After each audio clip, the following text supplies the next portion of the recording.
नमस्कार, मैं आलोक पुराणिक फिर हाजिर हूँ आपके सामने एक नया विषय लेकर, एक नया परिप्रेक्ष्य लेकर। अर्थचक्र 360 के जरिए मैं प्रयास करूँगा कि आपको इस विषय के कई सारे आयामों से परिचित कराऊँ। वो आयाम जो आपको सिविल सर्विसेज के आर्थिक निबंध लेखन में मदद करेंगे, आपको उन विषयों पर अपना परिप्रेक्ष्य बनाने में मदद करेंगे, उन विषयों पर संक्षिप्त टिप्पणी लिखने में मदद करेंगे और साक्षात्कार में उन विषयों के बारे में आपको ज़्यादा दृष्टि संपन्न, ज्ञान संपन्न और तथ्य संपन्न बनाएंगे। प्रवासी मजदूर ये बड़ा मसला है। एक सूफियाना लाइन है, चल खुसरो घर आपने। खुसरो अपने घर चलो, ये एक आह्वान इस पंक्ति में किया जा रहा है। श्रमिक भी कुछ खुसरो के अंदाज में बॉम्बे से, अहमदाबाद से, केरल के कई औद्योगिक शहरों से अपने घर वापस आए और उत्तर भारत के दो राज्य बिहार और उत्तर प्रदेश, हम कह सकते हैं कि इस तरह के प्रवासी मजदूरों के महत्वपूर्ण ठिकाने हैं, ये उनके घर हैं। दरअसल उत्तर प्रदेश का आधिकारिक आंकड़ा है 28 लाख प्रवासी मजदूर वापस आ चुके हैं। 28 लाख कोई छोटा मोटा फिगर नहीं है। इसको अगर आप एक पर्सपेक्टिव में देखें, इसको अगर आप एक वैचारिकी में समझना चाहें, तथ्यगत तरीके से समझना चाहें, तो न्यूजीलैंड नामक देश की लगभग आधी जनसंख्या, पूरे देश में करीब 1 करोड़ मजदूर अपने अपने घरों को लौटे हैं। बंगाल में, झारखंड में, अभी आंकड़ा हमारे पास उत्तर प्रदेश का है 28 लाख। ये बहुत बड़ा मसला है और दुर्भाग्य से इस मसले पे चिंता और चिंतन के लिए हमको कोरोना का इंतज़ार नहीं करना था। लेकिन जैसा भारतीय नीति संदर्भों में एक चीज़ हमको दुख के साथ माननी पड़ेगी कि जब सिर पे आपदा आती है तब चिंतन शुरू होता है। तमाम मसलों में बहुत सुचिंतित प्रयास, योजनाबद्ध तरीके से विश्लेषण करके बात नहीं बनती। अब सिर पे आ गया तो काम करना है। 2011 की जनगणना के आधिकारिक आंकड़े हमको बताते हैं कि देश में करीब 6 करोड़ 49 लाख प्रवासी श्रमिक माइग्रेंट लेबरर थे। इनमें से करीब 3 करोड़ 76 लाख श्रमिक शहरी क्षेत्रों में थे और करीब 2 करोड़ 70 लाख श्रमिक ग्रामीण क्षेत्रों में थे। शहर खींचता है और ठोस वजहों से खींचता है।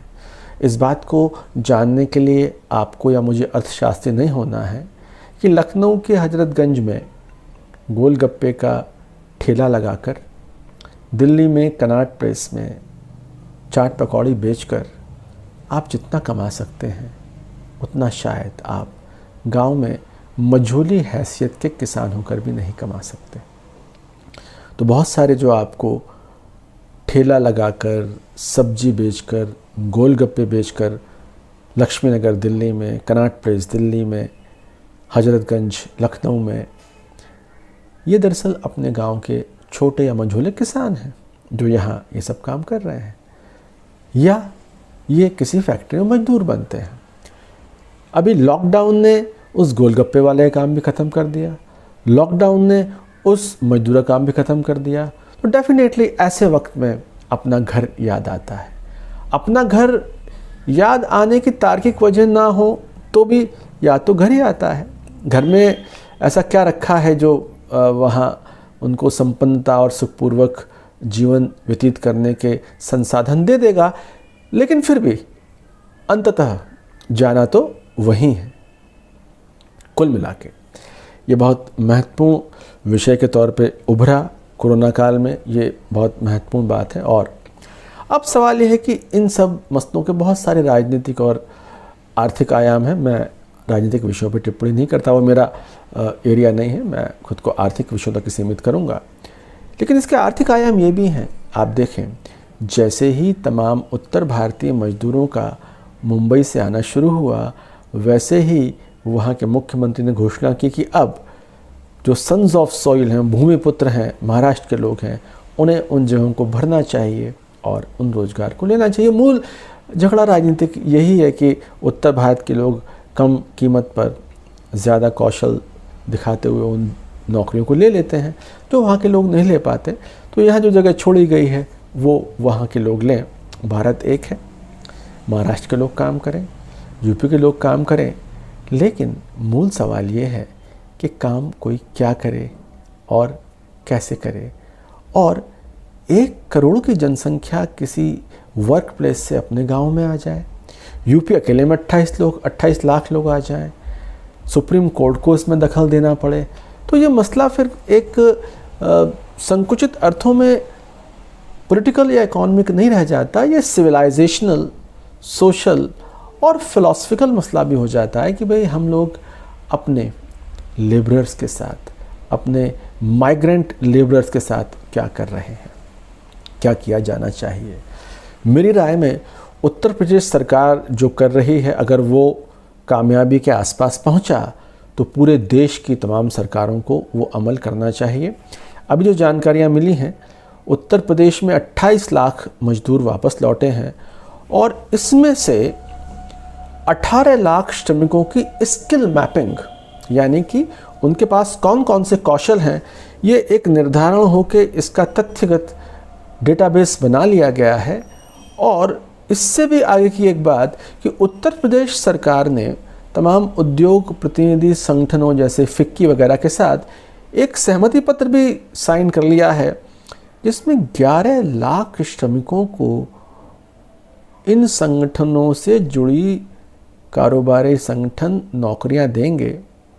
28 लाख श्रमिक यूपी में लौटे, 18 लाख की स्किल मैपिंग हो गई, 11 लाख को नौकरी देने की बात हो गई। अगर ये कामयाब हो जाए तो फिर ये सिर्फ प्रवासी श्रमिकों को रोजगार देने का मामला नहीं है, फिर इसके 3 आयाम हैं। नंबर 1, यूपी की अर्थव्यवस्था बहुत तेज़ गति से आगे जाएगी, और जब यूपी जैसा बड़ा राज्य आगे जाता है तो पूरी भारतीय अर्थव्यवस्था ही आगे जाती है। नंबर 2, 11 लाख लोगों को स्किल के मैप पे अगर रोजगार देने की क्षमता यूपी जैसा वो राज्य पैदा कर सकता है, जिसके पास प्रशिक्षण का, जिसके पास ट्रेनिंग का बहुत मजबूत ढांचा नहीं है, तो और राज्यों को इससे सबक लेना चाहिए। और नंबर 3, जो सबसे महत्वपूर्ण बात यह है, माइग्रेशन तो होना चाहिए। माइग्रेशन अब से नहीं, शताब्दियों से हो रहा है, और माइग्रेशन में संपन्नता के बीज निहित होते हैं। लेकिन माइग्रेशन सपनों के लिए हो, माइग्रेशन अपने सपनों को ठोस तरीके से साकार करने के लिए हो, माइग्रेशन मजबूरी में ना हो कि मेरे पास गांव में पैसा नहीं है खाने के लिए और मैं जा रहा हूं। तो उत्तर प्रदेश सरकार की तरह से और तमाम सरकारें स्किल मैपिंग करके और अपने यहाँ एक योजनाबद्ध तरीके से अगर रोज़गार दे पाएँ तो निश्चय ही ये बहुत बड़ा, बहुत महत्वपूर्ण कदम होगा, और ऐसा कदम होगा जो कोरोना महामारी के गर्भ से निकले बहुत ही सकारात्मक नीतिगत हस्तक्षेप के तौर पर आने वाले सालों में चिन्हित किया जाएगा। तो कुल मिला के एक बड़ी समस्या जो हमारे सामने आई है और उसका बड़ा हल जो हमको यूपी सरकार से देखने को मिला है, अभी हमें बिल्कुल शांत भाव से उस पूरी प्रक्रिया को देखना पड़ेगा कि ये चीज़ें ज़मीन पर कितनी उतरती हैं, कैसे उतरती हैं। तब तक मनरेगा इनका फ़िलहाल एक विकल्प हो सकता है। मनरेगा के बारे में मैंने एक आपको अलग वीडियो बना के दिया है, उस पर हम लोग और विस्तार से हम बात कर चुके हैं। रिक्वेस्ट मेरी ये है कि आप इस चैनल को सब्सक्राइब करें। आपके परिचय के जो लोग सिविल सर्विस की तैयारी कर रहे हैं, वो केंद्रीय सेवा हो, मतलब यूपी की सेवा हो, मध्य प्रदेश की सेवा हो, राजस्थान की सेवा हो, हिंदी में आर्थिक विषयों पर प्रामाणिक तथ्यपरक जानकारी बहुत मुश्किल से मिलती है। सौभाग्य से मुझे करीब 3 दशकों से आर्थिक पत्रकारिता में और अर्थव्यवस्था से जुड़े विषयों को पढ़ाने का सौभाग्य मिला है, और हिंदी और अंग्रेजी दोनों भाषाओं में मिला है। इसलिए मेरा प्रयास है कि तात्कालिक और दीर्घकालिक महत्व के सारे आर्थिक विषयों पर आपके सामने वैसा ज्ञान लेकर आऊँ जो आपको आपकी परीक्षाओं में, निबंध लेखन में, नोट लेखन में आपको कामयाबी की नई राह की ओर ले जा सके। नमस्कार, धन्यवाद। फिर मिलते हैं एक नए वीडियो के साथ।